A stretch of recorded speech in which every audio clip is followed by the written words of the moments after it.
Hello everyone and welcome to week 4 of the From Linear to Circular Network Edition programme. Thank you for joining us today on such a beautiful day. My name is Ella and I will be steering today's session. So last week we explored circular business models, but today we're going to dive into a specific material stream and look at what a circular economy for plastics looks like. The MacArthur Foundation began its work in plastics in 2016, and now 4 years on, we're going to hear from the new plastics economy team. Oh, I'm getting a message. Nope, all good. We're going to hear from the new Plastics Economy Initiative team on what the vision for a new plastics economy looks like and how the foundation works with key stakeholders to implement the vision. We're also really excited to be joined by Jesus, Sustainable Packaging Capability Lead at Unilever, who will join us at the end of the session to talk to us about how a global corporation such as Unilever is applying circular economy principles within plastics. We are still loving watching you all interact with one another and the programme, both during the live sessions and on the Slack community channel. And I actually wanted to highlight how useful your engagement on these channels is. It really helps us to steer what the content of each session will be and understand what the questions are that you want answered. So please do continue contributing in those spaces. So a quick reminder before we kick things off on how you can do that. So you can engage with some of the more interactive elements of the programme through that Slack channel, which you can access through the link which is on screen right now. Hopefully you're already set up on there.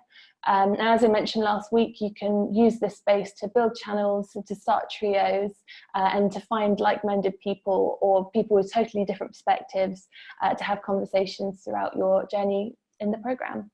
You can also contribute to the conversation within the Monday question and the weekly channels. Am I sharing? Oh, I'm not sharing the link, am I? There we go, that's the link. You can contribute to those conversations within the Monday question and the weekly channels. And the Slack space is also where we will be sharing the recordings of these live sessions. So keep an eye out in the recorded sessions channel. And we'll also be sending those around each week through the Monday email. How to communicate with us throughout this webinar. We have yet again a crack team of EMFers behind the scenes and they will be answering as many questions as possible in the Q&A function. That's also the way to get in touch with us as hosts and our external speakers to pitch in any questions to make the most of that feature. The chat function in Zoom won't be monitored by our team, but please feel free to communicate there. So that's the chat function, not the Q&A. Please remember to select all panelists and attendees to make sure that everybody gets to see your message. So for the rest of the session, I'm going to be handing you over to Joe Murphy. Joe is currently the lead of our C100 network, but actually began his journey at the foundation in the New Plastics Economy team, in which he claims to have written the best chapter that has ever been published by the plastics team. So hi, Joe. Are you with us? Hello. Yeah, thank you for that. I don't think a truer word has been spoken yet on this webinar series. Hello everyone, lovely to be with you today. Indeed, my name is Joe Murphy and I lead the C100 network for the foundation.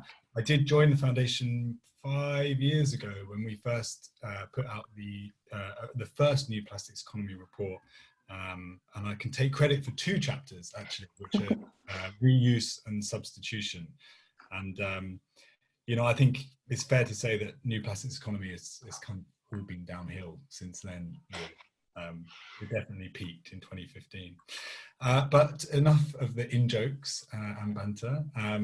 So I will take you through the rest of this session and we'll just quickly touch on the Monday question, which I posed on Slack, which was, you know, do plastics belong in the circular economy? And to summarize some of the answers, I think the headline was yes, but. And Ella, you've pulled some up there. Do you want to take us through? Yeah, no, I think we've had actually consistently pretty similar answers. I think Paola and Dominica have really spoken to that kind of systems view that we were talking about last week. It's actually perhaps not the plastic that's a problem, but the system itself. But I also really like how Amy summarizes it very quickly just by saying single use, no, long-term uses for higher quality plastics. Yeah. How about you, Joe? What were your reflections? Well, one we don't have there, which was a bit on the kind of just getting into the kind of anti-plastics brigade, you know, which is the kind of let's not just replace plastics for replacing plastic's sake, which I thought was really eloquent from Beverly at Elwar. And I guess it's a really contentious topic, and that was the kind of the purpose of the question, is that you know, plastics are seen as a kind of evil material, and of course there are huge problems with the way we use plastics today, but there are also huge benefits because plastics exists and we're able to do amazing things with that material. So I think a lot of the answers really chime with our position at the foundation, which is it's a great material. It needs to be designed and used appropriately, and it needs to work. You know, it needs to be part of a system that works to get the material value back, and us to be cycling those materials in perpetuity, really. And that's what we'll get into today, because it's beginning to happen, and we're seeing some amazing progress being made over the last few years. Cool. I'm going to jump off and hand over to you now, Joe. But yeah, looking forward to seeing the session. Excellent. Okay, so thank you, Ella. I guess you will stop sharing the screen. And I'm going to jump straight into our first speaker, who is an employee of the Ellen MacArthur Foundation, Jalon. Jalon is the network manager for the New Plastics Economy, which basically means that Jalon, in almost daily, maybe hourly, is having conversations with people working across business, across government, to try and implement the vision of a new plastics economy, and try and, you know, take progressive steps towards changing the plastic system. So who better to talk to this and this network edition? And we realize that all of you listening are practitioners who are trying to implement these strategies in your own context. And whilst they differ greatly, there are some common challenges across the board, and we'll get into some of the learnings we've had from MPEC in this conversation. So Jalon, first question, and I've got three. There is a lot of noise. There's a lot of initiatives and pledges in the plastic space. What sets our work in New Plastics Economy apart? What is the USP of the New Plastics Economy? What is the USP? Fantastic. Thank you, Joe. And I'm very glad to know that any question on reuse can be directed straight to you. So thank you for having me today. Really, it is an honor for me to be able to represent the New Plastics Economy Initiative in front of the Ellen MacArthur Foundation Network. So real honor here. So what does, you know, MPEG, how is the New Plastics Economy different? And I guess you'll probably have to go back a little bit, you know, at the beginning of our journey. And, you know, don't worry, I won't spend half an hour talking about everything we've done in the last 4 years. But as Ella said, we launched the initiative in 2016, and following the publication of our first report, Rethinking the Future of Plastics. And in this report was really widely picked up by the media and by the industry as a whole, as it was really the first of its kind report to really lay out the issues with the current system, the issues, you know, how wasteful and how hugely wasteful the current plastics packaging system was. So we estimated out of the 17 million tons of plastics that we use every year, a third of it ends up in the environment. And 40% ends up in landfill, and a very small portion actually goes back into plastic packaging application. And really, this was really a true revelation that plastics packaging was really a linear consumption system, a linear consumption model, where we take extra resources from the ground, make a product, and after, in the case of plastics packaging, one very short use, we dispose of it. So this report and the initiative really took the circular economy principles to keep material in use, regenerate national systems, and design out waste, into thinking of what could this mean for the plastics packaging. And this is what this report, again, and this was the beginning of our journey, and what I believe makes us different from the rest, is that we put forward a solution. And the solution to the plastics pollution crisis is to transition towards a circular economy for plastics. And the circular economy for plastics is very, in very simple terms, we do, as you've just said, Joe, very clearly in the introduction, we do recognize the advantages of plastics. And plastics packaging, have many functions to protect items, to prolong food lives, and they are lightweight, they are malleable, they can be used in many shapes, form, colors, anything. But we need to eliminate the plastics packaging we don't need. There is a huge flow and a huge wave of pollution going every day into the environment. We estimate there is a truckload of plastics going into the environment every minute. And if we can't cope with our waste system today, how will we cope with our waste tomorrow or in 20 years when the pollution will be even worse? So we first need to eliminate the plastics we don't need. We need to innovate so that the plastic we still do need is actually recyclable, compostable, or reusable. And not just technically, but in practice and at scale. That actually everything that we put on the market fits within that system. As you've mentioned, Joe, it is all about fitting within the system that exists. We need to innovate to new delivery models. And reuse is one that we've pushed really heavily as a foundation in the last couple of years, and we can talk about that or answer any question on that very happily. And of course, once you've eliminated what you didn't need, you innovated to make sure whatever you put on the market fits within the system. That needs to be a system and an infrastructure. And huge amounts of investment is going to be required and is required today to develop this collection and sorting infrastructure. And this is where businesses, in all the businesses that we're working with within our network, are aware that it is their responsibility to design the right packaging. And it is also their responsibility to collaborate with the local governments, with their supply chain, to make sure that the infrastructure is actually developed and put in place, and under the enabling conditions of the governments, of course. So to sum up, I really feel that the journey that and the trajectory that we are all working towards, it being the circular economy for plastics, where no plastics end up in the environment, and the fact that all our partners are aligned with this vision and work with us to achieve this vision, really sets us apart from the rest of the initiatives out there. Yeah, thank you. And I remember, when we were just thinking about that effort to describe the current situation, and for those that haven't seen the report, I mean, they're quite hefty thing. There's a lot of research, a lot of analysis behind it. There are also some very kind of easy to digest infographics that you can pull off our website. We have them as a separate pack. So that is a good way of just seeing some of the visuals of trying to paint a picture of what was happening with the plastics system. Absolutely. But we were saying something like only 2% of all plastics packaging was being actually recycled back into plastics packaging. Mm-hmm. Everything else was incinerated, lost to the environment, or downcycled, essentially. And that was after 40 years, of having the recycling symbol kind of in the public domain and having people understanding the concept of recycling.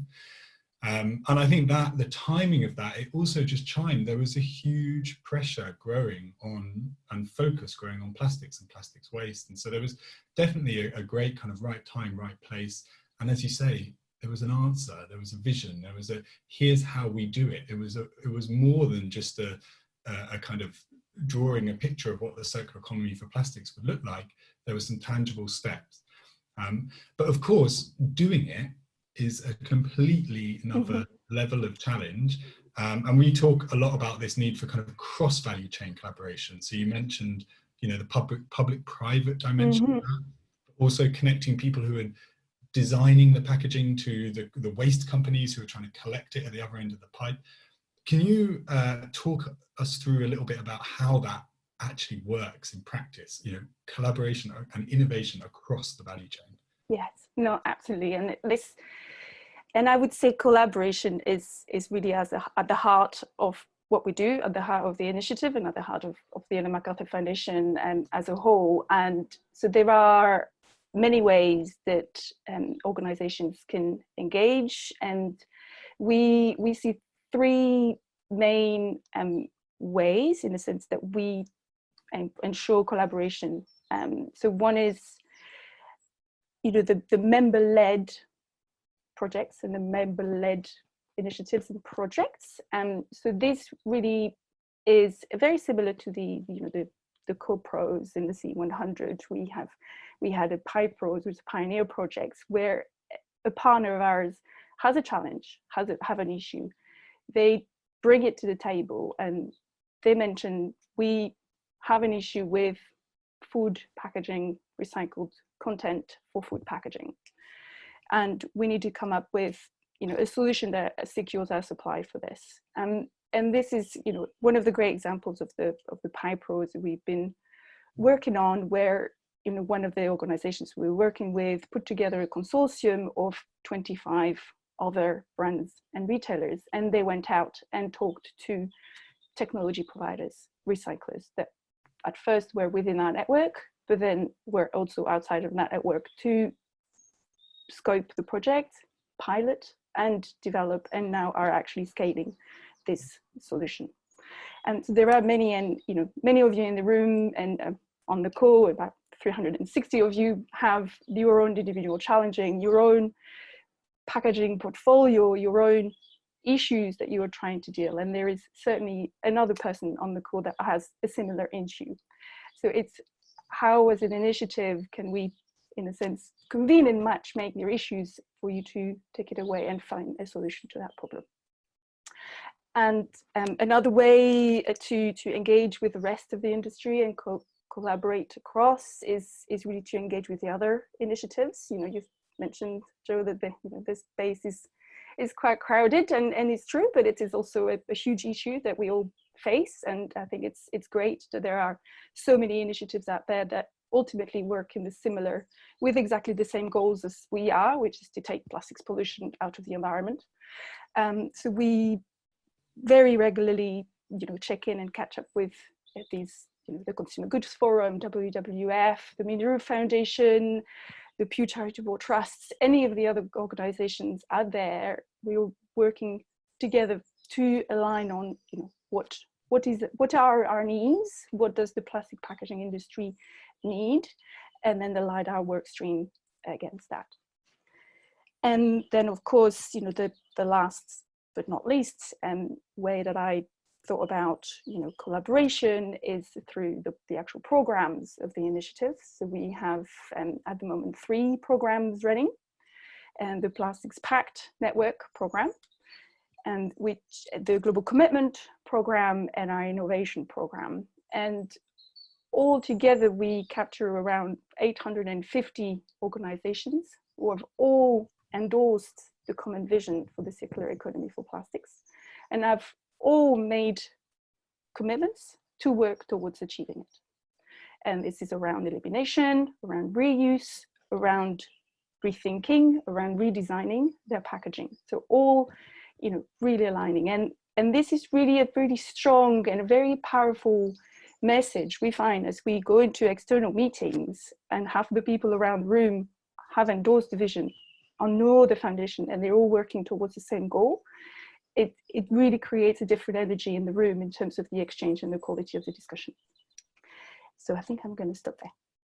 Yeah. And it's a massive, and I imagine everyone on the call will relate to this. A lot of you will work in the private sector, even the public sector, I imagine, is similar. There are kind of very real competitive forces at play. And the idea of kind of opening up and sharing information about challenge or what problem you're facing can feel extremely alien. But of course, when you take a step back from that, everyone's facing the same or similar versions of the same challenges, right? Because there are kind of systemic problems that no one organization can solve and control. And there are also there's just this underlying fact there are some technical facts around working with plastics that apply to everyone. So if you're using a certain type of plastics for a certain application, you're likely to be having very similar problems as another organization, even if they are a competitor. No, absolutely. Yes, and if I may add that, the the thing with the plastics packaging is that actually for a lot of the organizations we work with, it is not their products, it is not their branding, it is what is put around their product. And so in a sense, the competitive nature of many of these discussions actually is not applicable, as we're actually encouraging them to get ahead of the curve and be more innovative and really changing how they put their products on the market and really differentiate themselves. So they're in, you know, reuse is a perfect example of really innovative products that are put on the market, which are really appealing for customers and actually have really great brand value and have many benefits to all the organizations that put such products on the market. So that's what I'm trying to get to, that the competitive element for the packaging in itself is not always a problem. It's not a problem. Yeah, indeed. Okay, so final question for me. I'm noticing a few coming in. Just so you know, some of them will be answered directly. People on the chat, some of them will chuck it on, some of them will hold and we'll save the hard ones for Jesus who's coming on. I hope you won't mind me saying that. The final question I have is really about progress. You know, so we've been at it for 5 years, and the problem's still there. You know, how are we, you know, comfortable that we're making progress? How do we measure that? How do we think about that? Yes, no, that's a very, very good question indeed. And the measuring your progress is on everybody's mind. And I guess the way we look at it as an initiative is looking at where we've come from. And, you know, Joe, you were part of a team of 5 guys writing a report with input and collaboration with some of our key stakeholders. And it was really, I don't want to say just a report, but it was a report. And even, you know, and since then we've just come such a long way. You know, the UK Plastics Pact was launched in April, so just over 2 years ago now, and it was the first of the national initiative, a national implementation initiative of the circular economy for plastics. It's an initiative led by RAP, and it's very heavily funded by the government, and has around 100 local players that have also, you know, agreed to a common set of targets to work towards the new plastics economy vision. And so this was only the first, and now we have 6 Plastics Pact within the network. 6 plus UK, so 7 in total. And just in the last 6 months, we saw the launch of the South African Pact, of the Portuguese Pact, and the European Plastics Pact as well. So it's really, the model is being picked up by so many regions and countries as an effective collaborative model to apply what is a global issue at a local context. And we've measured progress on these, as the UK published their first annual progress report recently. Both the UK and Chile Plastics Pact have published their roadmaps to achieve the targets by 2025. And we've estimated, and as the initiative managed the network of pacts, we counted around 30 working groups currently set up to look at specific issues in specific markets. So we're talking elimination, what material should be on the list for elimination in a specific country. What is the potential for reuse in my particular geography? So these are really huge progress as we are looking to align all the pacts in all their approaches and roadmaps. And the global commitment, we had 250 signatories at sign up in October 2018. We now have 450 plus signatories. We've published a first progress report in October last year, which was again the first of its kind report with unprecedented transparency on what are organizations doing in their plastics packaging, what have they eliminated, what pilots have they launched, and very open and very transparent, which is huge inspirations piece for others out there who don't know what to do but want to do the right thing. And of course, in our other program, Innovation, we published Reuse, our book last year, which had 40,000 downloads in just a few months after its publication. And we've had such a tremendous interest from organizations all over the globe coming to us for advice on how do they set it up, who do they need to talk to. So it's when you think of where we were when we published the report 4 years ago and where we are today, we really believe to have mobilized a significant chunk of the industry and really are now shifting into a delivery phase where we want to support our partners, our members, our signatories, the Plastics Pact network and all the other stakeholders that we're working with, and support them on their journey to 2025 and beyond. Yeah, excellent. And yeah, it is remarkable, when you think back. And a lot, it also kind of plays into a lot about what's the foundation's role in this, right? I mean, we're an organization with 150 people based out of the Isle of Wight. We have a very strong point of view on how circular economy works for plastics, and we have very strong research capabilities and network capabilities. But outside of that, we can't be the ones that are going out and necessarily coming up with all of the new solutions. That has to be driven by, a vast variety of organizations, private sector, universities, R&D labs, governments supporting small startups to scale, pilots to happen in their municipalities. And so all of the kind of all of the frameworks, I guess, or the things that you've just referenced are just trying to support that wider movement and give it some focus and some alignment. There are a few questions coming in, and I'll put a couple together, which is basically around tax and incentives. And we talk a lot about how, and there was a reply in the kind of Monday question about how it's not necessarily the material that's a problem, it's the economic system around it. We incentivize certain types of behaviors in that system. And, some of the questions are basically saying, is this just about tax and getting better incentives in place? How would you respond to that? Sure. So I guess there are many, one could say taxation, but, fundraising, money raising schemes out, and the EPR systems in Europe are certainly very well established and have proven to raise a lot of money for the development of collection and sorting infrastructure. And I guess going in, I did mention at the beginning that actually, yes, investment will be needed, a huge amount of investment will be needed. And yes, business do have a responsibility for what they put on the market. So whether it is, through a tax, packaging tax, or other funding mechanisms, we do praise efforts to fund the collection, sorting and recycling infrastructure. Yeah, and it's a very hard question to have a one answer on, like yes or no. I mean, obviously, tax can be very impactful very quickly, but it's blunt. It can be very blunt, and it can have unintended consequences that, again, absolutely, out into other geographies or contexts. So, really, it feels like, for us, it's so much more important about purpose and mission alignment. And if you have that in place, then it's about those, again, it comes back to those collaborations, public-private, working through the questions and finding the right solutions that are sensitive to the context and can be good for the long term.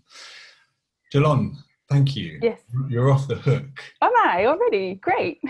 I can answer more questions, but what we'll do is, because I want to jump into Jesus, but what we'll do, if you mind sticking around, of course, we'll also chuck some questions your way at the end of the conversation. But thank you very much. Pleasure. I'll stick around. We'll see you soon. Great. Cheers.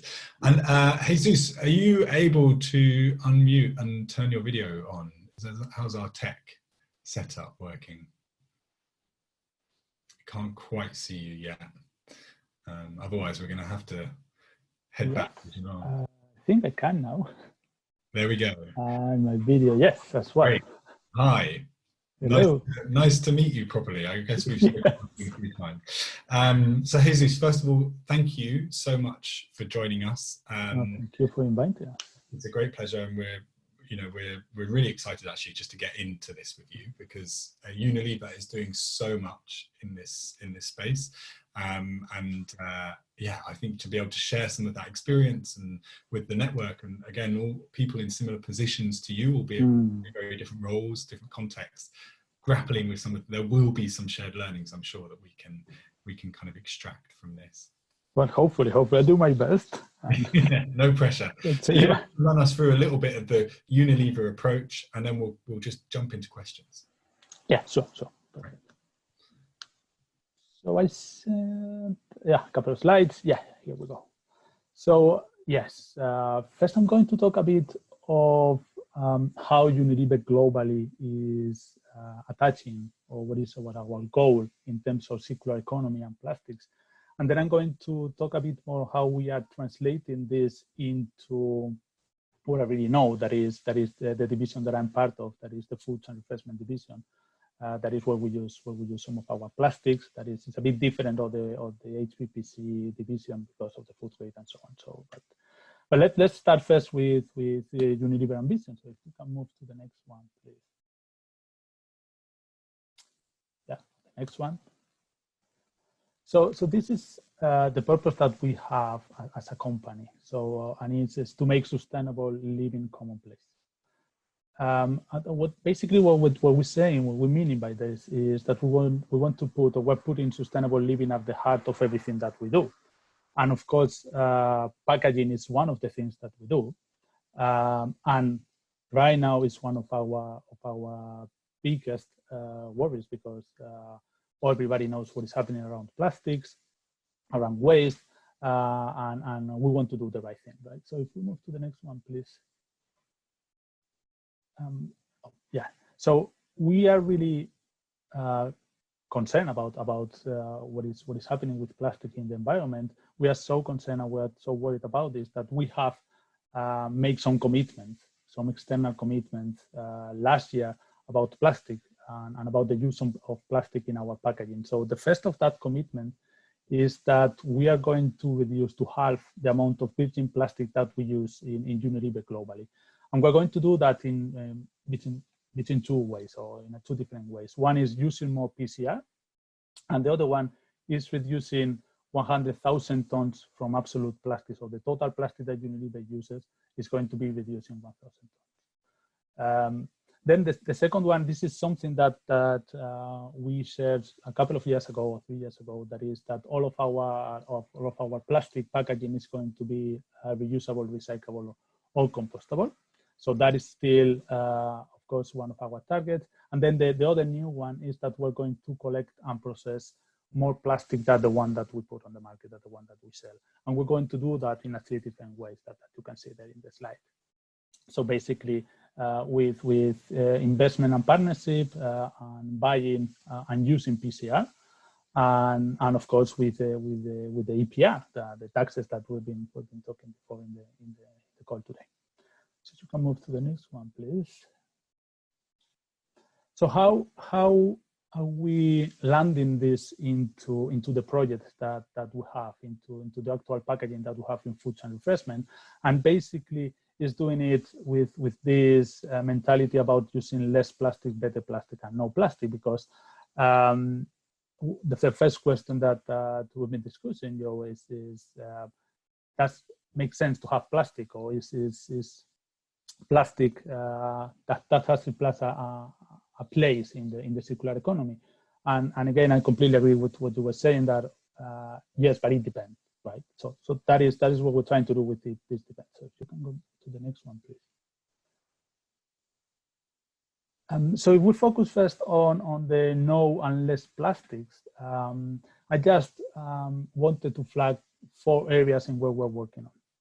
So the first one is what we call naked products. That I was looking at some of the questions that attendees were asking, and one of the questions was, what is happening with this packaging that usually comes through our doors, or online packaging that is a box, and then when you open it, you have 5 or 6 different packaging wrapped in plastic. So this is what we were trying to solve a couple of years ago when we were talking about what is happening with the multi-pack, with the ice cream multi-pack that we sell on the retail, on the supermarket to bring home. Do we really need that plastic or not? Some years ago, people can argue that, well, this is because consumers like to decant, so they open the box and they just put the ice cream in the freezer without the box. But we know that consumers are asking for more sustainable solutions right now as well. So then we challenge that and we say, well, why don't we try? It was quite difficult because, of course, it's not just us taking out the wrappers. You have to develop the right packaging because you need some properties with that packaging. And we tried that, and that's why that people love it. So it was a trial. It worked really well. We need to do improves, but that's the mentality that we're taking right now. So it's a bit of a challenge of the packaging that we're using and where we use plastic, we really use or not. And that is very similar to the next one. That is the PG tips one. And it's PG tips is because it's one of the trials that we're doing, but we're trying to do this for most of our tea business. That is understanding if we really need this overwrap that we have around our tea boxes. So again, it will depend. It will depend on the blend. It will depend on the country because of humidity, because of many things. But we have realized that for some, we don't need. We can provide the same quality of tea, but we don't need that wrapper. In other cases, we will need that wrapper, but then we will have to put a coating in the carton, or we will have to find another solution. But that's something that is working as well.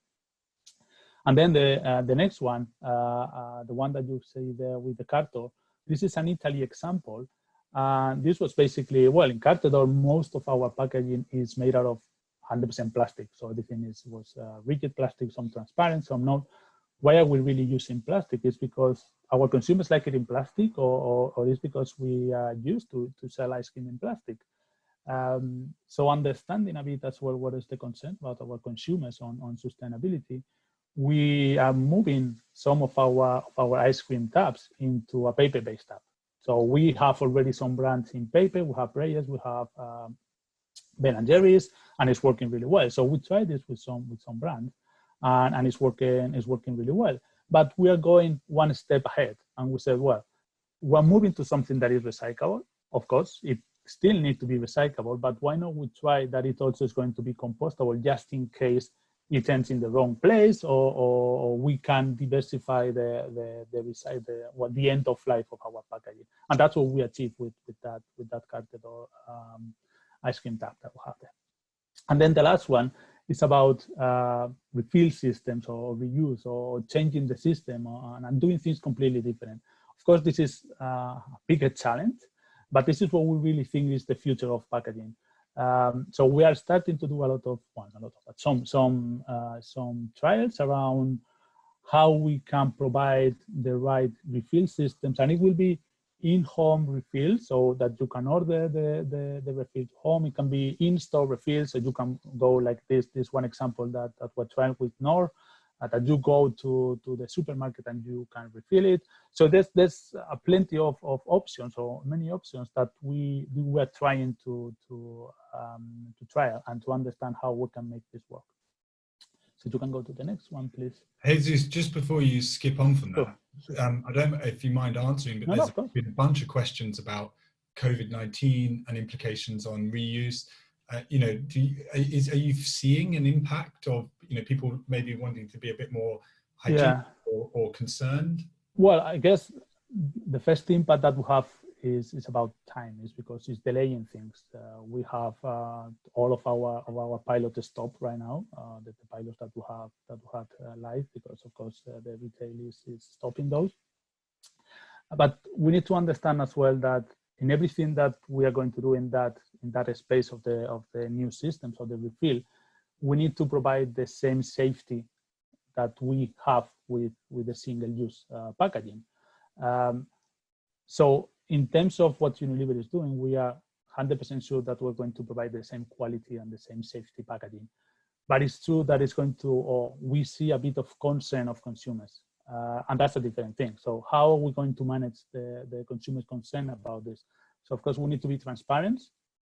And maybe in a short term, we're going to see a bit of, well, kind of biggest concern of consumers. And it's going to add a bit of a challenge there. But as I said, there are different ways of doing it. So it doesn't have to go to the supermarket. It can be that you ask for a refill at home. So it's adding a bit of complexity, but I truly believe that this is still the way forward. Great, thank you. So then if we move to the better plastic area, we have many different things. This is a bit of a mess. Hopefully I can explain this well. So if we talk first about tea bags, and tea bags is quite a specific type of packaging that we use. Because, well, if you see what is happening with the tea bag, of course, you can recycle the actual tea bag. And the problem that we have with the tea bags is that you have a lot of product still in the packaging, right, in the tea bag. So what we decided is let's move all of our tea bags to plant-based packaging or biodegradable tea bags. So therefore, when a country has the possibility of collect them and send them to an aerobic digester or to a composter facility, industrial composting facility, we will extract all that value that in other cases it will be landfill or incinerated. So that's something that we're doing. It's been a huge challenge, but we are super happy with what we're achieving there. Then if we go to the next one about monomaterial flexibles, and this comes again the question about do we really need plastic or not? Well, sometimes we need, but then we need to ensure that we're using the best plastic that we can. So for this specific example, that is something that we have created in Nor in Turkey. We used previously multi-material, multi-layer. So I can't remember it was 3 or 2 layers, but it was different materials. So because we need each of the materials, each of the layer for different properties of the packaging. So the team that developed this packaging, that is a monomaterial, that is what we call technically recyclable. So if that country has the possibility of recycled flexibles, it will be entirely recyclable. Then if we go to the next one, it's quite similar the approach. So this is a polystyrene cup that we use in Indonesia, I believe.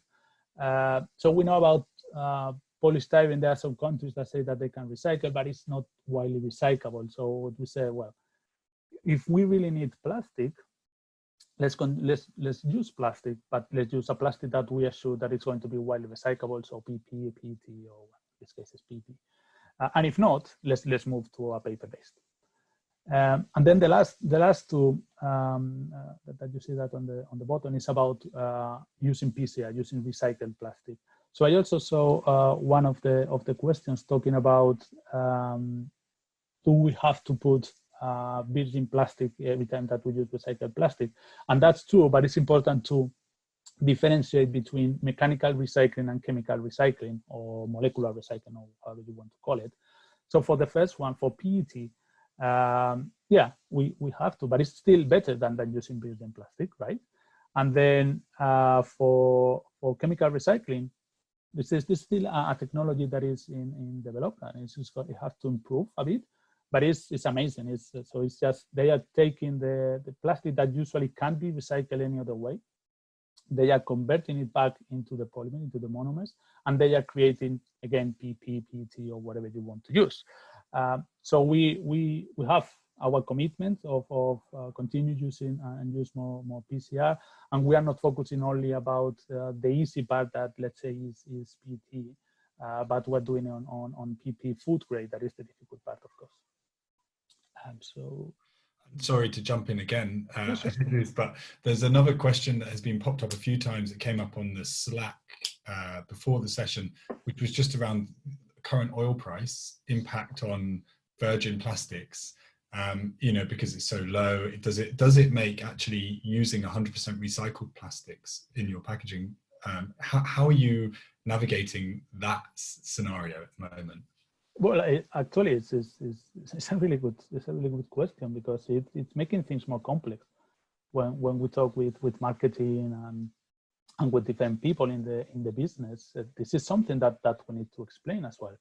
But coming back to taxes, it's not only now the price of the material, it's also what is going to happen when the single-use plastic directive come to life in the countries.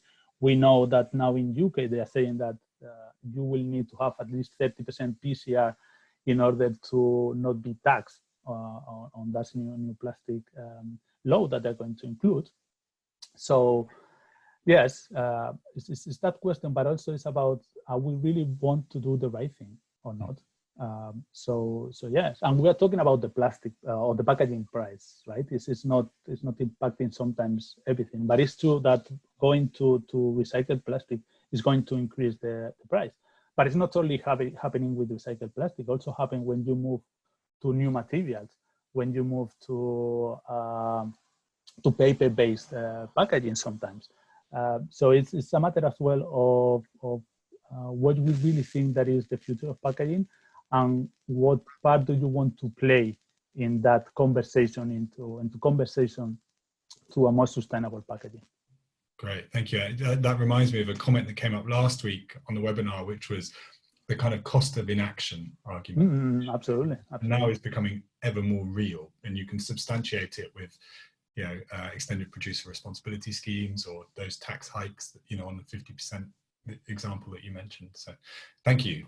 Okay. I think it's just my last slide now.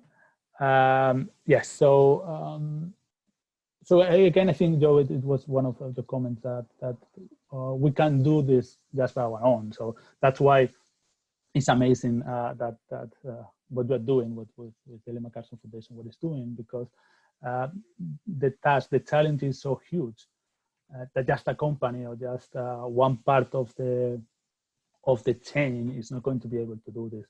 And that's what we're trying to do as well. So in Unilever, we are trying to create the right ecosystem, and this is something very important for us right now. So engaging with the startup, working with innovation centers and so on to understand what is new materials that are going to come in 5 years' time, support them the same way that we are supporting the recycled plastic PCR for food grade. But also it's about influence our consumers. So coming back maybe to this COVID situation, this not only for the COVID, but for many things. So when we talk about PCR, if for the PET, for instance, you can see that it's not completely, well, it's transparent, but it's not translucent. Let's say they have color sometimes. It has a bit of a color. And then when you put the product inside, if you were talking about mayonnaise, it is not going to be completely white, right? Because of the color of the plastic. And then it could raise concerns about consumers. So it's about communicating, what are we doing this? This is the right thing to do. And we need the help to achieve this as well. And it's going to be massive work on refills as well, because there's a different way of buying. It's going to be a different way of purchasing our goods. And we need the help as well. I think that's all very quick from my side. Excellent. Well, thank you very much, Jesus. And it's awesome to be talked through some of the real, pilots and experiments and real products. So making it super tangible of what is actually happening. So appreciate you running through those. Mm-hmm. I guess one question I had, just for you, considering, people who are listening, again, the context they're working in, very similar, trying to win arguments internally, trying to, build momentum behind investment in these type of pilots and experiments.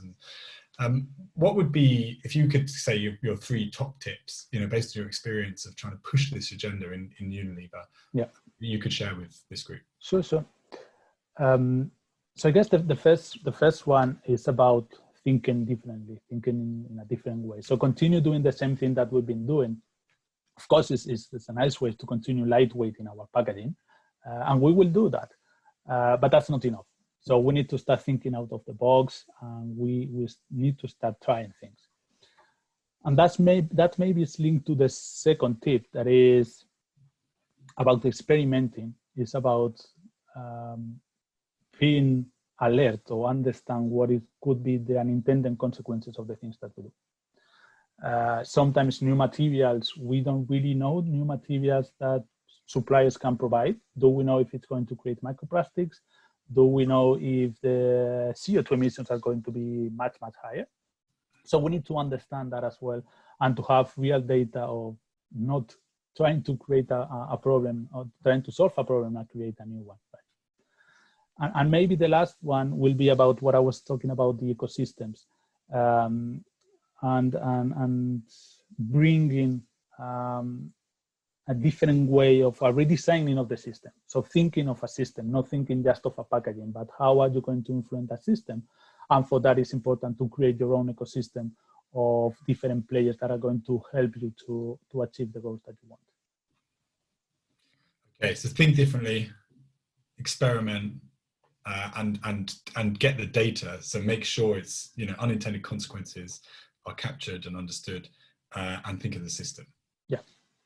Awesome, thank you. I'm also going to bring Jalon back on now, and perhaps we can do a bit of kind of Q&A from the audience. We can just jump in there. And maybe Jalon, I'll chuck this one to you in the first instance, and then Jesus, if you have a different point of view, Unilever sees things differently, you know, do chime in. But we'll try and get through a bunch of questions. So there's been a few comments about this kind of differentiation between recyclable and compostable. And I guess one of the angles is there, are we just confusing things for the consumer who already finds it quite confusing? So Jalon, how would you answer that? How would I answer that? And I always like to go back to, you know, what should compostable material be used for? And if we're talking about compostable plastics in particular, I'm not going to go into the other compostable materials and papers and fiber-based packaging. But if we look at the plastics packaging, really it needs to fit in the same way as recycling or recyclable packaging. It needs to fit within a system. So there needs to be identification of what is a compostable and recyclable. It needs to have, you need to have an infrastructure for actually an industrial composter to degrade this material. It doesn't degrade in nature, and it probably doesn't degrade in your home composting either.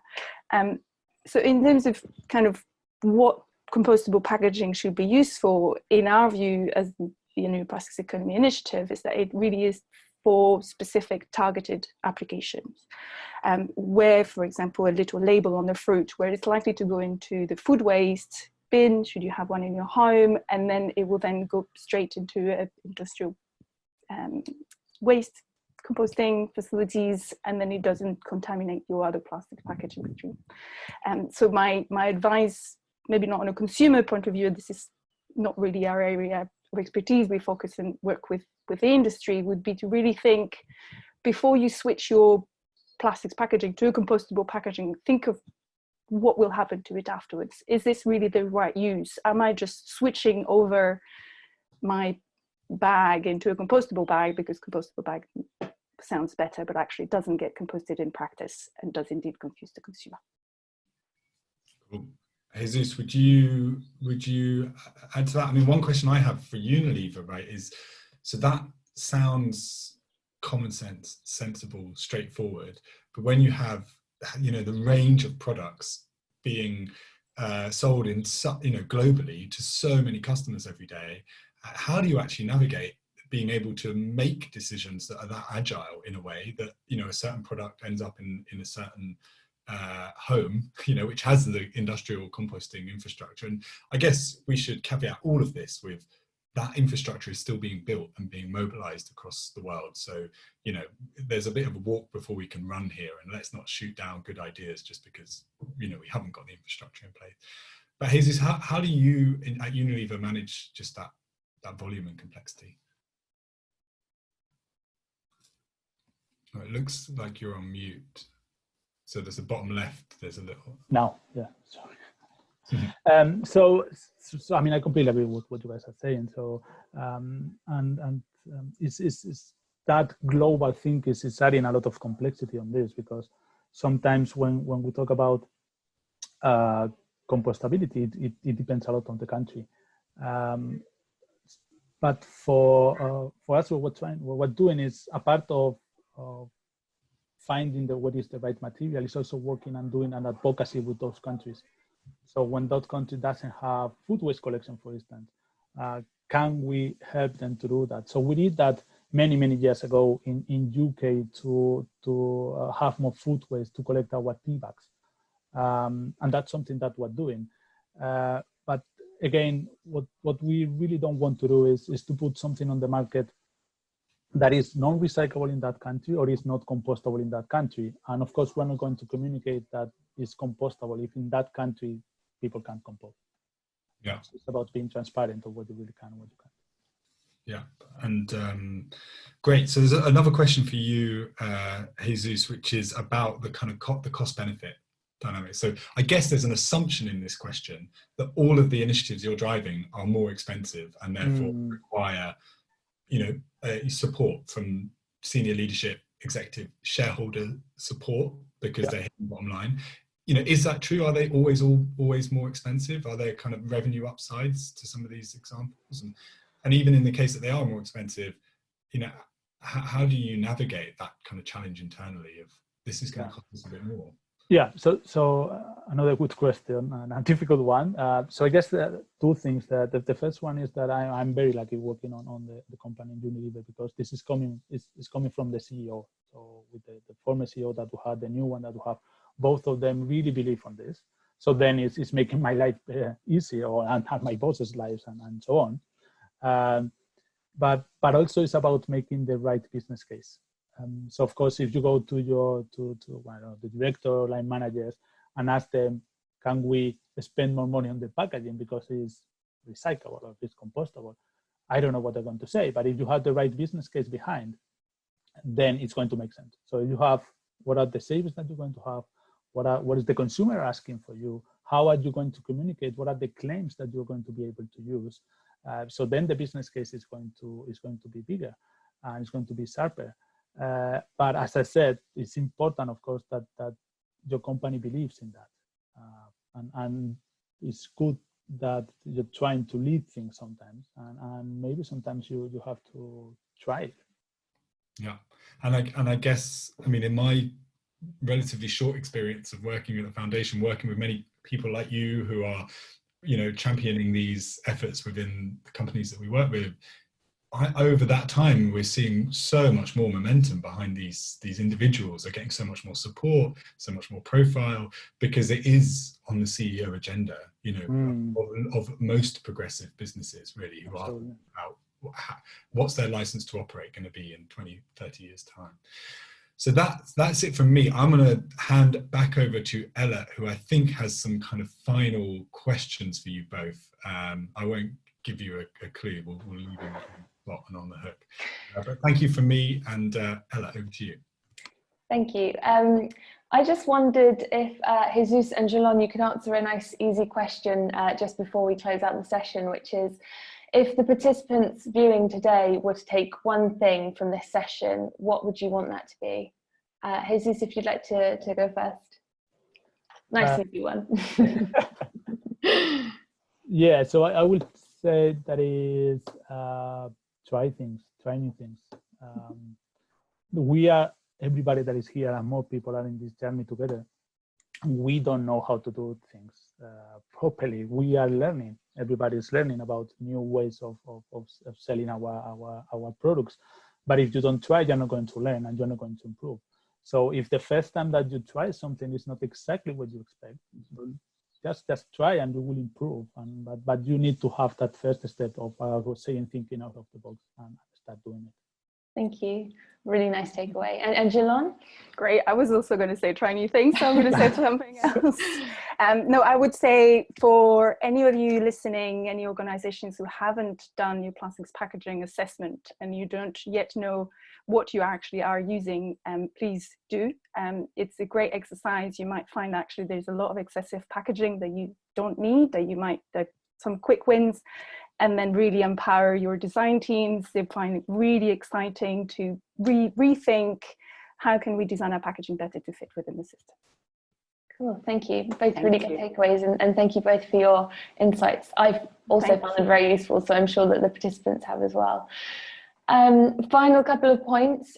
So usually we set you homework this time each week, but actually there's none this week. Enjoy the bank holiday weekend if you have one coming up. But if you do have a moment, we'd love to get your feedback on the homework. So in the Slack channel, do let us know. Is it something that's useful for you? Has it helped your learning, or is it just something that perhaps you didn't know about or didn't have time for? So if you could let us know, that would be great. Next week, it will be the same time. So Thursday, the 28th of May at 4 p.m. UK time. And Stella and Colin will rejoin us to talk about policy. Thank you very much to Jelon and Jesus, and everybody have a great evening. Thank you for joining us. Thank you, and bye-bye. Thanks, bye.